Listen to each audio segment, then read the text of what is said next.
I've been a vegan activist now for about 30 or 35 years.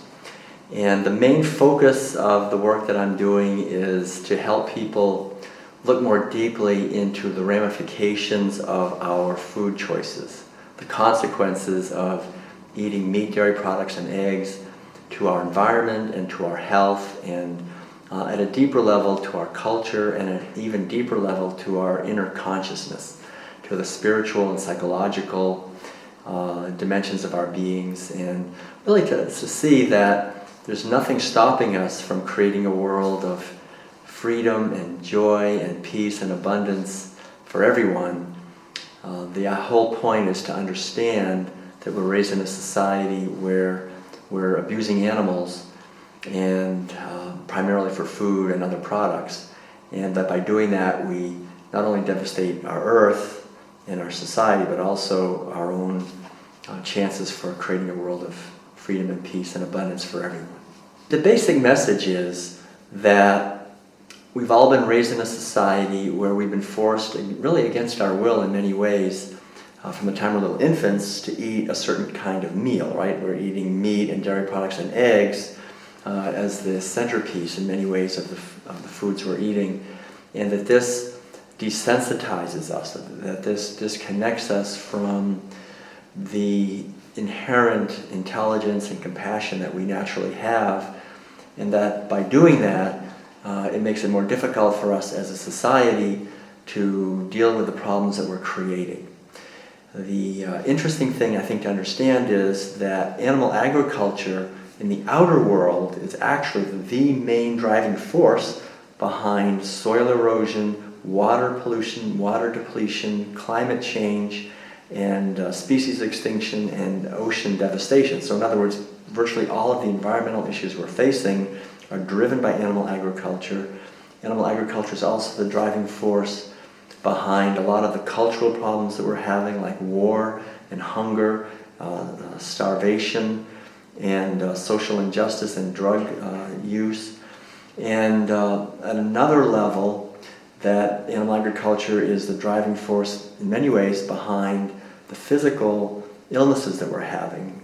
Our scientists are now quite aware that eating diets that have a lot of meat, dairy products, and eggs in them promote cancer and heart disease and strokes and diabetes and obesity and liver disease, kidney disease, and autoimmune diseases and dementia and so forth. So that we can be healthier psychologically and physically and culturally and environmentally if we move toward a plant-based diet, essentially, and know the reasons why, that we're doing it not just for our own health, but for the health of others, for the health of animals and wildlife and future generations and ecosystems and hungry people and slaughterhouse workers, and that we're all interconnected.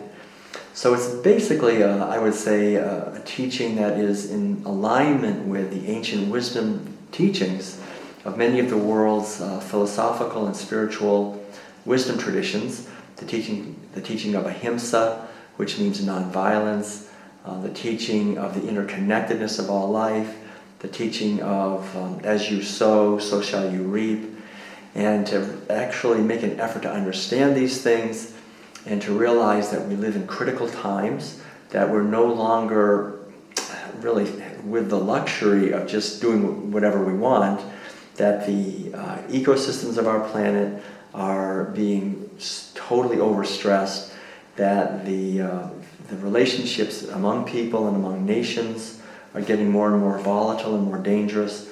So we need to create a new foundation of respect and kindness and caring and compassion and justice and freedom and respect, and that is the foundation of what is referred to as veganism, which is ahimsa or nonviolence. It's the yearning to just live our lives as best we can to minimize the suffering and abuse that we cause other living beings, other human beings, other animals, and the more we do that, the more we live our lives to bless others and minimize the suffering we cause others. The amazing thing is that not only creates a better world for others, it creates a better world for us also, because we find that we feel not only healthier physically, but we're healthier psychologically, and emotionally as well, because we begin to feel at a deep level that we're part of a benevolent universe, that this earth is beautiful and abundant, it can support everyone. We just have to question the official stories of our society, the protein story, the calcium story, and the human superiority story, and to create new stories, really based on the ancient wisdom, actually, of the interconnectedness of all life, and that all living beings have an interest in their lives, and that if we respect those interests, we create a much happier life for everyone. One of the things that I think is a big misunderstanding is that people think that we need to eat meat and dairy products to get enough protein.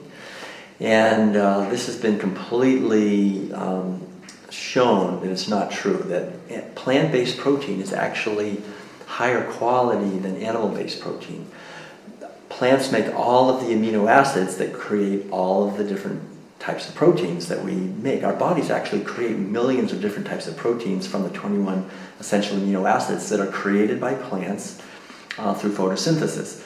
So if we're eating meat, we are getting protein, but that's basically amino acids that have been taken by the cow or the pig or the chicken or the fish and put into a certain type of protein. So our body has much more work to do. It has to break down that protein and then recreate it into some other kind of protein. And doing that creates more waste, more acid, and more inflammation.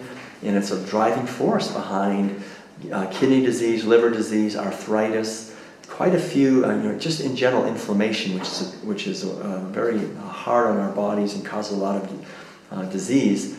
Whereas if we eat the proteins that are in the plants naturally, then we get the amino acids and our bodies can just use them how they like.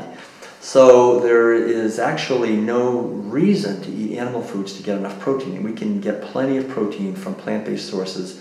Vegetables are extremely high in protein. Grains and beans are also very high in protein.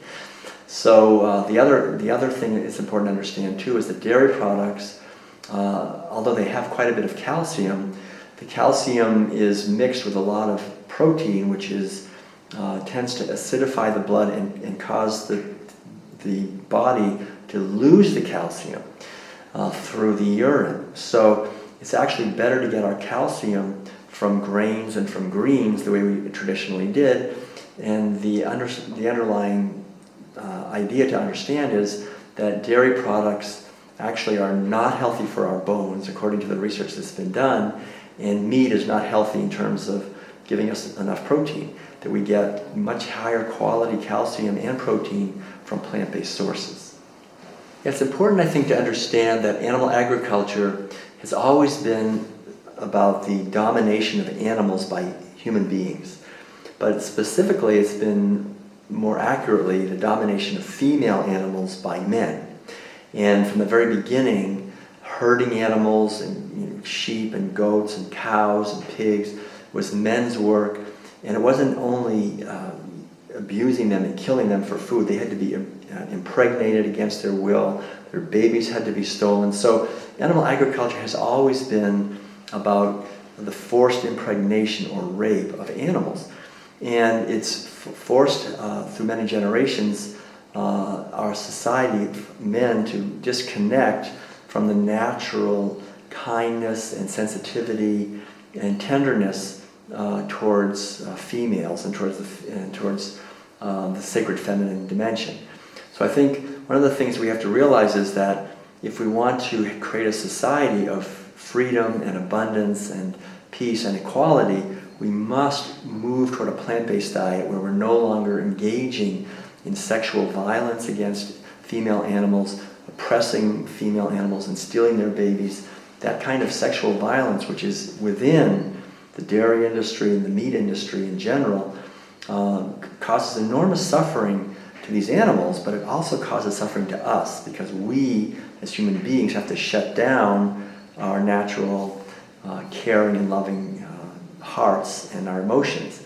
And so sexism and speciesism, which is the abuse of women and the abuse of animals, have always gone together. And also racism is part of that too. We tend to look with eyes that exclude animals, that exclude women, that exclude people of other races. So the whole idea in creating a more just and compassionate world is to look with eyes of inclusion. I'm going to include all living beings within the sphere of my kindness and compassion. I'm going to care for animals, for all other human beings. This is the natural human wisdom that is available to all of us. But it does mean questioning the food that's on our plate and the mentality of violence that permeates our food system and that also permeates our society, and creating a new way of eating, which is a new foundation for a society of justice and freedom and peace and health and sustainability.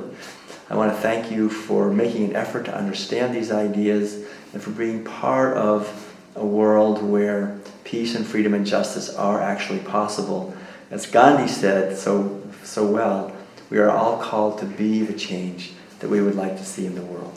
Thank you very much.